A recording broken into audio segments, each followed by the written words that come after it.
নমস্কার বন্ধুরা, ভট্টসা study centre চ্যানেলে তোমাদের স্বাগতম। ডব্লিউবিপিএসসি ক্লার্কশিপের ওএমআর সিট জারি হয়েছে।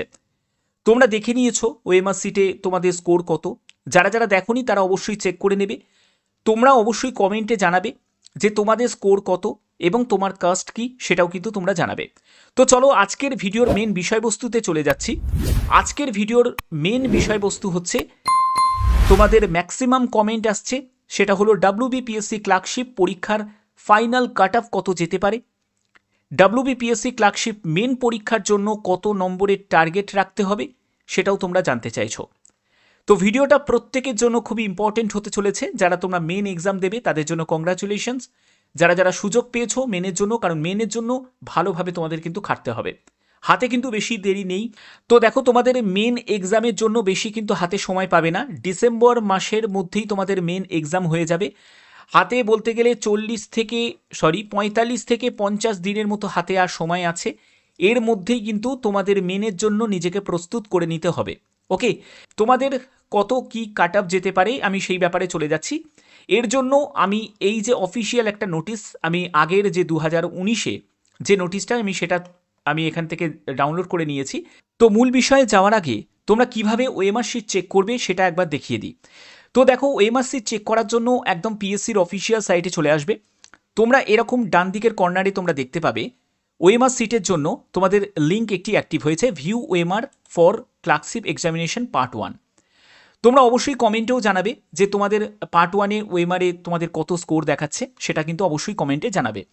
এর জন্য তোমাদের লিঙ্কের এই যে ক্লিক হিয়ার অপশানে ক্লিক করবে। তো এখানে তোমাদের কি করতে হবে, ভিউ ইয়োর ওএমআর সিট, যেখানে তোমার রোল নাম্বার এবং তোমার মাধ্যমিকের যে কোন ইয়ারে তুমি পাস করেছো সেই ইয়ারটা তুমি এখানে বসাবে এবং সেন্ড ওটিপিতে গিয়ে ক্লিক করবে। তাহলে তোমাদের রেজিস্টার্ড মোবাইল নাম্বারে তোমাদের একটি ওটিপি আসবে। সেই ওটিপিটাকে বসিয়ে তুমি অনায়াসে চেক করতে পারবে ওএমআর সিট। তুমি কত স্কোর পেয়েছো সেটা অবশ্যই কমেন্টে জানাবে এবং তার পাশাপাশি তোমাদের কাজটাও জানিয়ে দেবে। ওকে, এবার তোমাদের অনেকের মনের হতে পারে যে স্যার আমি তো রোল নাম্বার ভুলে গেছি, এর ক্ষেত্রে আমি কি করব? রোল নাম্বার যদি ভুলে যাও তার জন্য পিএসসির তরফ থেকে আরেকটি সুযোগ, সেটা হলো নো ইয়োর রোল নাম্বার। দেখো, এর জন্য কিন্তু অলরেডি কিন্তু লিঙ্কটা এখনও অ্যাক্টিভ আছে, তোমরা চেক করে নিতে পারবে তোমাদের রোল নাম্বার। প্রথমে তোমার ফার্স্ট নেম, তারপরে ফাদারের ফার্স্ট নেম, তারপরে হচ্ছে তোমার ডেট অফ বার্থ, তুমি কোন পোস্টের জন্য সেটা হচ্ছে ক্লার্কশিপ এক্সামিনেশন সিলেক্ট করে সার্চ করবে, তাহলেই তুমি তোমার রোল নাম্বারটা জানতে পারবে। ব্যাপারটা বোঝা গেল? তো চলো ভিডিওর মেন টপিকে চলে যাচ্ছি। আচ্ছা, এখানে দেখো ক্লার্কশিপ এক্সামিনেশন 2019, যেখানে পার্ট 1 দেখতে পাচ্ছ, পার্ট 2 দেখতে পাচ্ছ। তোমাদের পার্ট 1 100 নম্বরের, এখানে আগের 2019-এর স্কোরটা একটু বেশি ছিল। তো পার্ট 2-তে হচ্ছে ইংলিশ আর হচ্ছে এর মধ্যে যে কোনো একটা ল্যাঙ্গুয়েজ, তো বাংলাও থাকবে। তো এখানে ইংলিশে যে প্রথমে সিরিয়াল নাম্বারে প্রথমে যে ক্যান্ডিডেট আছে সে ইংলিশে 41 পেয়েছে, মানে আউট অফ 50। এরপরে হচ্ছে সে বাংলাতে পেয়েছে হচ্ছে 43 পেয়েছে। ওকে, টোটাল কম্বাইন করে কত হচ্ছে 84। এরকম যদি তুমি দেখো, পরপর আমি তোমাদের স্ক্রল করে দেখাচ্ছি, এটাতে তোমরা বেসিক আইডিয়া পেয়ে যাবে। দেখো, এরকমও ক্যান্ডিডেট আছে যে এখানে 26 পেয়েছে ইংলিশে আর বাংলাতে পেয়েছে 43, তাহলে কত হচ্ছে 69। কিন্তু তার কিন্তু পার্ট 1-এ কিন্তু নাম্বারটা অনেক বেশি আছে, ঠিক আছে? অর্থাৎ তোমার যদি আগে যদি স্কোর বেশি যদি থাকে, তাহলে কিন্তু তুমি মেনের ক্ষেত্রে, মানে প্রিলিতে যদি তোমার স্কোরটা যদি বেশি তোলা থাকে, মেনেতে যদি একটু কমও যদি হয়, তাহলে কিন্তু সেটা অ্যাডজাস্ট হয়ে যায়, কারণ দুটোকে কম্বাইন করে হবে তোমাদের মেরিট। পার্ট 1 আর পার্ট 2 দুটোকে কম্বাইন করেই কিন্তু তোমাদের ফাইনাল কাট আপ তৈরি হয়, ঠিক আছে? এবার তোমরা যদি আগে দেখো, আমি তোমাদের এই জায়গাটা তোমাদের একটু বেশি বুঝিয়ে দিচ্ছি। দেখো, আমি এই জায়গাটা বেশি বুঝিয়ে দিচ্ছি। যারা মনে করছো যে স্যার আমি তো জেনারেলে 49-এ পেয়েছি, মানে কি তোমার এটা কিন্তু সর্বনিম্ন, কারণ কাট আপ মানে কি এটা সর্বনিম্ন স্কোর। এরকমও আছে জেনারেল ক্যান্ডিডেট যে 65 পেয়েছে, এরকমও অনেক জেনারেল ক্যান্ডিডেট আছে যে 70 পেয়েছে। হতেই পারে, যখন তোমাদের ওএমআর তুমি যখন চেক করবে, ঠিক আছে, তোমরা অবশ্যই সেই স্কোরটা কিন্তু কমেন্টে জানাবে যে তোমরা কত কি স্কোর পেয়েছো। অবশ্যই কিন্তু তোমরা কমেন্টে জানাবে যে তোমাদের কত কি মার্কস দেখাচ্ছে, প্রত্যেকে কমেন্টে জানাবে। প্রথমে তোমাদের কাস্ট এটা লিখবে, কাস্টটা লিখবে, তারপরে তোমাদের স্কোরটা সেটাও কিন্তু কমেন্টে জানিয়ে দেবে। ওকে, তো এটা কিন্তু সর্বনিম্ন, অর্থাৎ তোমার থেকে কম যদি 0.01-এর যদি কোনো ক্যান্ডিডেট যদি থাকে, সে তার মানে পাশ করতে পারেনি। আমি জেনারেল ক্যান্ডিডেটদের ক্ষেত্রে বলছি, 49-এর কমে কোনো ক্যান্ডিডেট সে তার মানে পাশ করতে পারেনি। ওবিসি এ বি এগুলোর কিন্তু সবই কিন্তু এরকম ব্যাপারটা কিন্তু থাকছে। তো এখানে দেখো আমি তোমাদের এই জায়গায় চলে যাচ্ছি, সেখানে তোমাদের পার্ট 2টায় কিন্তু তোমাদের ম্যাক্সিমাম চেষ্টা করতে হবে নাম্বার তোলার। যদি তুমি পার্ট 2টায় ভালো করে যদি স্কোর করতে পারো তাহলে কিন্তু এই জায়গাটা মেকআপ দিতে পারবে, কারণ যেহেতু দুটো কম্বাইন করে তোমাদের মেরিট প্রিপেয়ার হবে।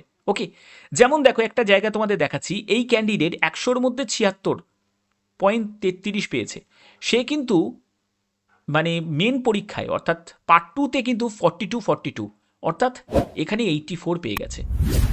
তুমি যদি দেখবে যে তোমাদের প্রথমের সারিতে দেখো এই ক্যান্ডিডেট সে পার্ট 1-এ বেশি পেয়েছে, 92 পেয়েছে, আর এখানে দেখো সে কম্বাইন করে 84 পেয়েছে। ওকে, কিন্তু এই ক্যান্ডিডেট কি হয়েছে, পার্ট 1-এ সে কম পেয়েছে, কিন্তু সে কি করেছে, মেনেতে সে মেকআপটা কিন্তু করে দিয়েছে, তার জন্য তার স্কোর দাঁড়িয়েছে টোটাল 160.33। আর এই যদি ক্যান্ডিডেটকে তুমি দেখো তার হচ্ছে 176, যেহেতু তার মেনেতেও বেশি নাম্বার তোলা ছিল। ওকে, তো এবার এটাই আমি তোমাদের বোঝাতে চাইছি যে মেনটা কিন্তু এখনো পর্যন্ত তোমাদের সুযোগ আছে যাদের মার্কসটা কম আছে। যাদের প্রিলিতে তোমরা নিশ্চয়ই চেক করে নিয়েছো যে তোমাদের কত পার্ট 1-এ মার্কস আছে, অবশ্যই তোমরা কমেন্টে জানাবে। তো এখানে দেখো তোমাদের যেমন দেখো আরেকজন ক্যান্ডিডেট তার এখানে 28 আছে, এখানে 47 পেয়েছে, মানে ইংলিশে সে 28 পেয়েছে আর বাংলাতে পেয়েছে 47 পেয়েছে। তারপরে দেখো আরও অনেক আছে ক্যান্ডিডেট আছে, দেখো 28 44 আছে, 26 43 আছে, ঠিক আছে। তারপরে দেখো আরও ক্যান্ডিডেট আছে, এখানে দেখো 31 46 আছে। ওকে, তারপরে দেখো 29 পেয়েছে, ওখানে 45 পেয়েছে। বাংলাতে কিন্তু অনেকেই নাম্বারটা বেশি পাচ্ছে আর ইংলিশে সম্ভবত নাম্বারটা কম, কারণ ইংলিশের দুর্বলতা অনেকেরই থাকে, তো এটাই স্বাভাবিক। তো এই জায়গাটা তোমরা যদি দেখো এখানে কিন্তু আরও মানে স্কোরটা জায়গাটা যদি তুমি দেখো, এ হলো এসসি ক্যান্ডিডেট, তো তার হচ্ছে দেখো এখানে সে ইংলিশে পেয়েছে 18, বাংলাতে সে বেশি করে তুলে দিয়েছে, সে 43 তুলে দিয়েছে। কিন্তু তুমি যদি পার্ট 1-এ তার স্কোরটা দেখো 94.67, অর্থাৎ বুঝতে পেরেছো পার্ট 1-এ যাদের নাম্বার বেশি করে তোলা আছে তাদের ক্ষেত্রে কিন্তু সমস্যাটা অনেকটাই কম। যদি তুমি ইংলিশে দুর্বলও হও তাহলে বাংলা বা তুমি পার্ট 1 দিয়েও কিন্তু মেকআপটা করে দিতে পারবে, তোমার হাতে কিন্তু অপশান রয়েছে। এবার দেখো এই ক্যান্ডিডেট দেখো পার্ট 1-এ 88.33 পেয়েছে, সে ইংলিশে পেয়েছে 21 আর বাংলাতে পেয়েছে 46, বোঝো। ওকে, তাহলে এখানেই সে তুলে দিল কত, 67 তুলে দিল। ওকে, তো এই হচ্ছে মেন ব্যাপার। এবং দেখো আরও যদি আমি দেখি এখান থেকে তোমরা দেখতে পাবে, যেমন দেখো এই ক্যান্ডিডেট এখানে পেয়েছে 27 পেয়েছে ইংলিশে আর বাংলাতে পেয়েছে 40 পেয়েছে। ওকে, তাহলে সে পেয়ে গেল 67 পেয়ে গেল। অর্থাৎ মেনেতে কিন্তু তোমাদের আর একটা সুযোগ রয়েছে, যদি তুমি মানে একটু চেষ্টা যদি করতে পারো, কারণ হাতে কিন্তু আর বেশি সময় নেই। তোমাদের বলেই দিলাম 45 থেকে 50 দিন হাতে কিন্তু আর সময় আছে, কারণ ডিসেম্বর মাসেই কিন্তু তোমাদের সম্ভাবনা রয়েছে এই মেন এক্সামটা অর্থাৎ পার্ট 2 এক্সামটা কিন্তু তোমাদের হয়ে যাবে। ওকে, তো এর জন্য ভালোভাবে নিজেকে প্রস্তুত করো, এখনও সময় কিন্তু রয়েছে। যে যে জায়গায় মনে হচ্ছে তোমাদের আর একটু স্কিলকে ডেভেলপ করতে হবে তারা কিন্তু ভালোভাবে নিজেকে তৈরি করে নাও। এবার দেখো এখানে দেখো আরেকজন ক্যান্ডিডেটকে দেখাচ্ছি, যদিও সে এসসি ক্যান্ডিডেট, সে ইংলিশে পেয়েছে 22, এখানে পেয়েছে 46, তাহলে চলে গেল হচ্ছে 68। ওকে, আরও আমি দেখতে চাই যে এখানে আরও কোনো ক্যান্ডিডেট এর থেকেও লো, মানে আমি ইংলিশটাকে বেশি করে দেখাচ্ছি। তো এখানে 26 আছে, 21 আছে, 20 আছে। দেখো এখানে সে ইংলিশে পেয়েছে 20 আর সে বাংলাতে পেয়েছে 42, তো টোটাল সে 62। ওকে, এবার দেখো তোমাদের আমি এইখানেই কিন্তু একটা কথা বলবো। তো দেখো ব্যাপারটা তোমরা বুঝতে পারলে। এবার দেখো এই যে স্কোর তোমরা দেখলে, তোমাদের চেষ্টা করতে হবে এর থেকে কিন্তু বেশি রাখার, কারণ যেহেতু তোমাদের মানে পার্ট 1-এ যাদের কম নম্বর আছে তারা কিন্তু চেষ্টা করবে মেনেতে বেশি নাম্বার তোলার, কারণ আসল ব্যাপারটা কিন্তু মেনেতেই হবে। আসল যে ছাঁটাই বাছাই সেটা কিন্তু মেনেতেই হবে, অর্থাৎ পার্ট 2-তে। তোমাদের এই জায়গাটা থেকে বলছি সেটা হচ্ছে যে তোমাদের এখানে এক্সপেক্টেড ফাইনাল কাট অফ কত যেতে পারে। তোমাদের এক্সপেক্টেড ফাইনাল কাট অফ যেটা যাবে সেটা হলো যে WBPSC ক্লার্কশিপ 2023-এর UR candidate 125, SC candidate 121, OBC A 120, OBC B 123, ST 110 আর ইডাব্লিউএস হচ্ছে 95। এটা হলো ফাইনাল কাট অফ যাওয়ার সম্ভাবনা রয়েছে। এর সঙ্গে তোমরা +5 -5 করতেই পারো, অসুবিধা নেই। তবে এই স্কোর যাওয়ার কিন্তু সম্ভাবনা এবারে বেশি রয়েছে।